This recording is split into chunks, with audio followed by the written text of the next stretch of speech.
नमस्कार दोस्तों, हमारी आज की कहानी है अधिकार। बहू, मैंने सुना तुमने अपने भाई को नया फोन भेजा है। अभी ना तो रक्षाबंधन है और ना ही कोई त्योहार, फिर नया फोन भेजने की क्या जरूरत थी? अरे पैसे क्या पेड़ पर उगते हैं? और मायके वाले तो वैसे भी बेटियों से कुछ लेते नहीं, पर तुम हो कि पैसों को पानी की तरह उन पर बहाए जाती हो। यही अगर मैं अपनी बेटी के लिए कुछ खर्चा करने को कहूँ तो तुम्हें नानी याद आ जाती है। सरला जी ने अपनी बहू सौम्या से तंज कसते हुए कहा। सौम्या बोली, मम्मी जी, आपको कैसे पता चला कि मैं शिवम को फोन भेज रही हूँ? और पता चल भी गया तो इसमें क्या दिक्कत है? क्या रक्षाबंधन या कोई त्योहार आएगा तभी मैं उसे उपहार भेज सकती हूँ? आप जानती हैं, पापा रिटायर हो चुके हैं और अक्सर बच्चों को ऑनलाइन क्लास में पढ़ाई करनी पड़ती है। उसके पास फोन है पर वो पुराना है, उसमें उसे दिक्कत हो जाती है। अब मम्मी और पापा मुझसे तो कहेंगे नहीं, छोटा भाई है, उसका तो मुझ पर पूरा अधिकार बनता है, इसीलिए मैंने उसके लिए फोन भेज दिया। सल्ला जी बोली, वही तो मैं कह रही हूँ, फोन भेजने से पहले तुमने एक बार भी अंकुश से पूछने की जरूरत नहीं समझी? हद होती है फिजूल खर्ची की। कमाती हो इसका मतलब ये तो नहीं कि अपनी सारी कमाई अपने मायके वालों पर लुटा दो। सौम्या बोली, मम्मी जी, अगर यही फोन मैं दीदी या उनके बच्चों को देती तो आप मुझसे बहुत खुश होती ना। एक बात बोलूं, बुरा मत मानिए, ये फोन मैंने अपने पैसों से भेजा है, आपके बेटे के पैसे से नहीं। और अगर मैं अपनी कुछ कमाई मायके वालों पर खर्च कर दूं तो इसमें दिक्कत क्या है? इतना कहकर सौम्या अपने कमरे में चली गई। कुछ घंटे बाद सौम्या रसोई में काम कर रही थी। अंकुश दफ्तर से लौटकर आया, हाथ पैर धोकर माँ के कमरे में रोजाना की तरह थोड़ी देर बैठने गया। वहां सरला जी ने बहुत कुछ कहा, पर अंकुश ने पलटकर कुछ जवाब नहीं दिया और कमरे में आकर सौम्या से बोला, अगर तुम्हें फोन देना ही था तो माँ को पता नहीं लगने देती, बस यही दिक्कत है। सौम्या बोली, क्यों? आप या मम्मी जी अपने रिश्तेदारों को देने से पहले मुझसे पूछ कर देते हैं, फिर मैं क्यों अपने भाई को कुछ भी देने से पहले पूछूं? मैं अपनी कमाई से दे रही हूँ, कोई चुरा कर नहीं दे रही। अंकुश कुछ कहता उससे पहले सौम्या फिर बोली, मैं गलत नहीं हूँ, तब भी आप अपने परिवार वालों का साथ दे रहे हैं और मुझे बातों को छुपाने की सलाह दे रहे हैं। आखिर कब तक ये समझौता करती रहूं? मैं अपने बहू होने का हर फर्ज निभा रही हूँ, फिर भी सही होने पर भी मुझे ही गलत ठहराया जाता है। आखिर ये कब तक चलेगा? अंकुश बोला, तुम समझती क्यों नहीं हो? परिवार में थोड़ा बहुत एडजस्ट करना पड़ता है। मानता हूँ तुम्हारी गलती नहीं है, पर मैं परिवार के विरोध में जाना नहीं चाहता। मेरी माँ और बहन का स्वभाव तुम जानती हो। जरूर निम्मी ने माँ के कान भरे होंगे। जब भी आती है कुछ ना कुछ झमेला मेरे लिए खड़ा कर देती है। पापा इन पचड़ों में पड़ना नहीं चाहते और माँ है कि मेरा जीना हराम कर देती हैं। सौम्या बोली, मुझे बहुत हैरानी हो रही है आपकी सोच पर। मैंने क्या, मेरे माँ बाप ने भी नहीं सोचा होगा कि वो ऐसे लड़के के साथ मुझे बांध रहे हैं जो अपनी सही पत्नी के साथ भी खड़ा नहीं हो पाएगा। सोचिए, कल को हमारे बच्चे होंगे तो उन पर इसका क्या प्रभाव पड़ेगा। इतना कहकर सौम्या सबका खाना लगाने लगी। अगली सुबह सौम्या हर रोज की तरह जल्दी जल्दी अपने काम निपटा रही थी ताकि काम पर जा सके। उसने जल्दी से सास और ननद के लिए चाय नाश्ता रखा तो सरला जी बोली, बहू, इस चाय में एक चुटकी जहर भी दे दो। अपमान सहने के बाद कोई तुम्हारे हाथ की चाय कैसे पिएगा? अंकुश भी वहीं बैठा था। वो बोला, माँ, कल की बात तो कल खत्म हो गई थी, फिर आज सुबह से ये सब क्यों? सरला जी बोली, दीवारों के भी कान होते हैं बेटा। बहू ने तुमसे जो कुछ भी कहा मुझे सब मालूम है। मैं तो बहुत सी बातें इसकी बर्दाश्त कर जाती हूँ ताकि परिवार एक साथ रहे, पर मेरी बहू को अपने मायके पर खर्च करने से फुर्सत मिले तब तो परिवार के बारे में सोचे। सौम्या ने देखा दूर बैठी निम्मी मुस्कुरा रही है। उसने चाय पकड़ाते हुए कहा, मम्मी जी, आपके कान कौन कौन भरता है मुझे भी मालूम है, पर मुझे इन सब बातों के लिए फुर्सत नहीं है। इस घर के लिए सिर्फ आप नहीं बल्कि मैं भी सोचती हूँ, पर मैं इतना जानती हूँ कि मेरे पैसे पर मेरे भाई का भी अधिकार है। आप लोगों का खाना बनाकर रख दिया है, अब मैं काम पर चलती हूँ। इतना कहकर वो ऑफिस चली गई। सरला जी बोली, देखा अपनी पत्नी के तेवर, ये सब तुम्हारी वजह से हो रहा है। तुमने इसका मन इतना बढ़ा रखा है, तभी तो ये इतना बोल गई।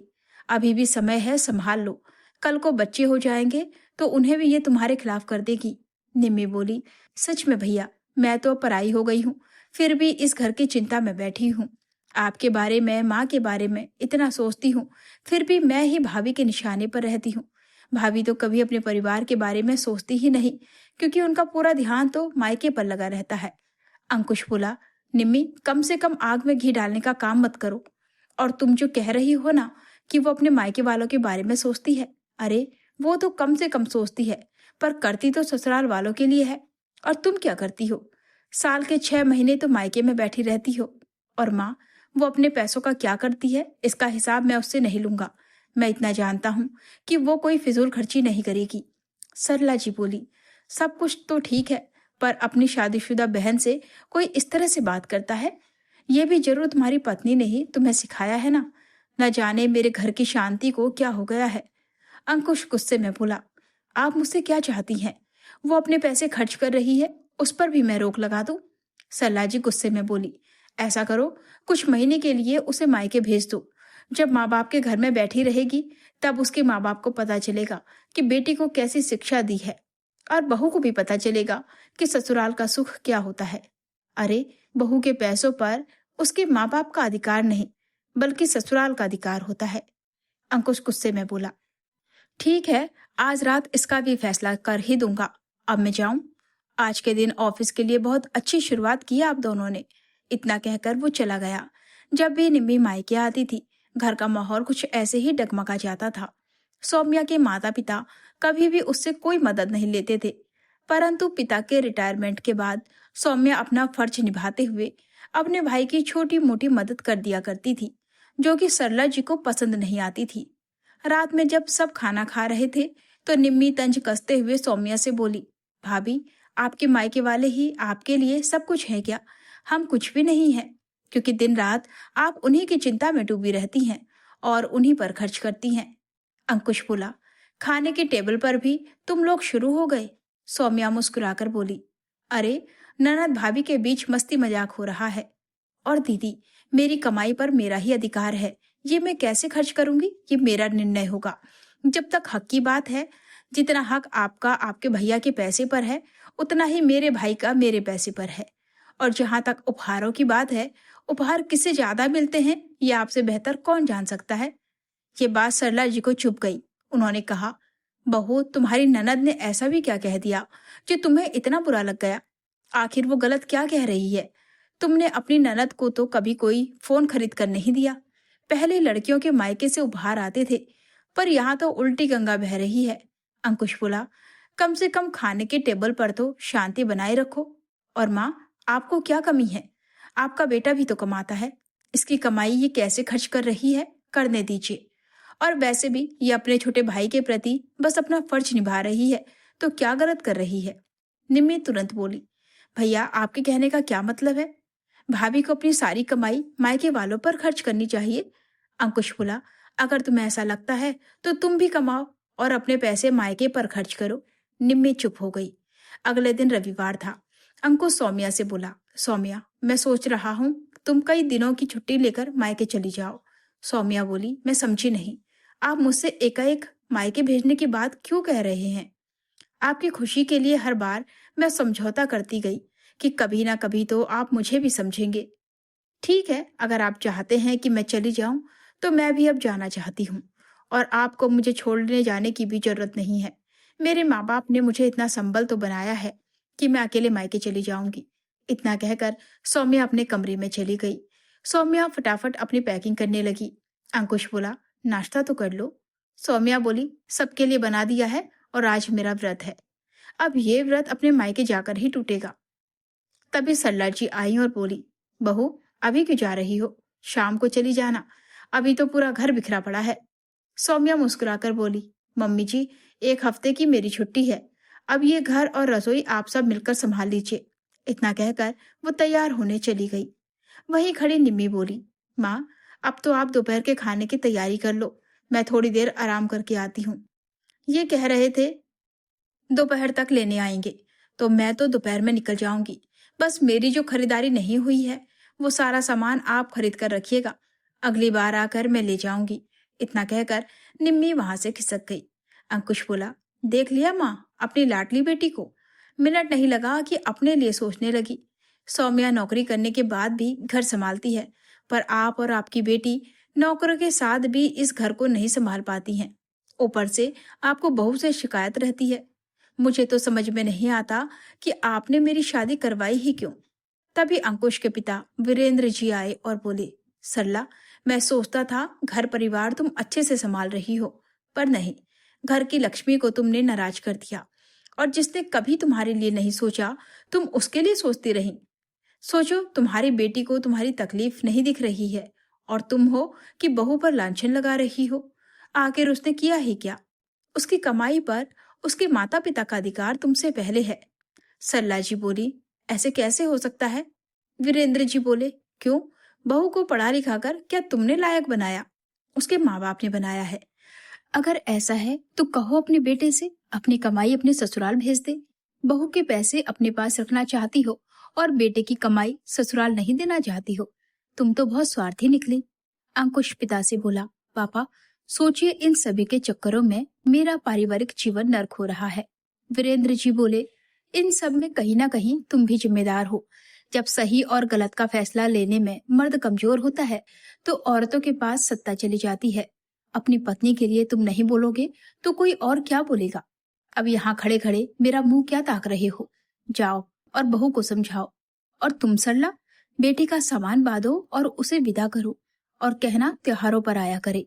इतना कहकर वो चले गए। अंकुश जाकर सौम्या को मनाने लगा। सौम्या बोली, ये सब कुछ होने के बाद आप इसी तरह बात करते हैं। पापा जी ने अगर आपसे नहीं कहा होता तो आप मुझे मनाने भी नहीं आते, बल्कि मुझे मायके जाने देते। आखिर मेरे पैसों पर मेरे माँ बाप का अधिकार क्यों नहीं है? अगर मैं कुछ पैसे मायके के लिए खर्च कर देती हूँ तो क्या गलत करती हूँ? अंकुश ने हाथ पैर जोड़कर सौम्या को मना लिया। दोपहर में निम्मी जाने लगी तो सरला जी बोली, तुमने मेरे साथ अच्छा नहीं किया। आज मेरा सिर सबके सामने झुक गया, सिर्फ तुम्हारे व्यवहार के कारण। उम्मीद रखती हूँ कि तुम अपना ये व्यवहार अपने ससुराल में नहीं रखोगी, वरना ना तो मायके की रहोगी ना ससुराल की। अब अगली बार त्योहार पर ही आना। इतना कहकर उन्होंने निम्मी को विदा किया। सरला जी को भी अपनी गलती का एहसास हो चुका था। वो सौम्या के पास जाकर अपने व्यवहार के लिए अफसोस जताते हुए बोली, बहू, सही कहा था तुमने। जितना फर्ज तुम्हारा ससुराल के प्रति है उससे ज्यादा मायके के प्रति है, क्योंकि आज जो भी तुम हो अपने माँ बाप की बदौलत हो। सौम्या ने अंकुश की तरफ देखा। अंकुश बोला, गिले शिकवे को खत्म करो। माँ एक नई शुरुआत करना चाहती है तो तुम भी अपना बड़प्पन दिखाओ। सौम्या ने हाथ जोड़कर सरला जी से कहा, मम्मी जी, अगर मेरी किसी बात से आपको कभी तकलीफ हुई है तो मैं भी आपसे माफी मांगती हूँ। इतना कहकर वो सरला जी के गले लग गई। अंत भला तो सब भला। अब सौम्या बेझिझक अपने माता पिता की मदद करती थी और उसे कभी कोई रोकता टोकता नहीं था, क्योंकि आखिर उसकी कमाई पर उसके माता पिता का भी पूरा अधिकार बनता था। एक कामकाजी और आत्मनिर्भर स्त्री अपनी मेहनत की कमाई को कहाँ और कैसे खर्च करे, ये उसका अपना व्यक्तिगत निर्णय होना चाहिए। माता पिता अपनी बेटी को पढ़ा लिखा कर इस काबिल बनाते हैं कि वो अपने पैरों पर खड़ी हो सके। इसलिए शादी के बाद भी बेटी का फर्ज और अधिकार अपने मायके के प्रति खत्म नहीं होता। ससुराल और मायके दोनों के प्रति समानता का दृष्टिकोण ही परिवार में शांति और सम्मान बनाए रख सकता है। दोस्तों, क्या आपके विचार से एक नौकरी पेशा बहू को अपनी कमाई से अपने मायके या भाई बहन की मदद करने के लिए ससुराल वालों या पति की अनुमति लेना जरूरी है? अपनी राय कमेंट करके जरूर बताएं। दोस्तों, अगर आपको ये भावनात्मक और सीख देने वाली पारिवारिक कहानी पसंद आई हो तो इसे लाइक और शेयर करना ना भूलें। ऐसे ही दिल को छू लेने वाली और सामाजिक कहानियों के लिए हमारे चैनल से जुड़े रहें। अपनी राय कमेंट बॉक्स में जरूर लिखें। जल्द मिलते हैं एक नई कहानी के साथ। तब तक के लिए धन्यवाद।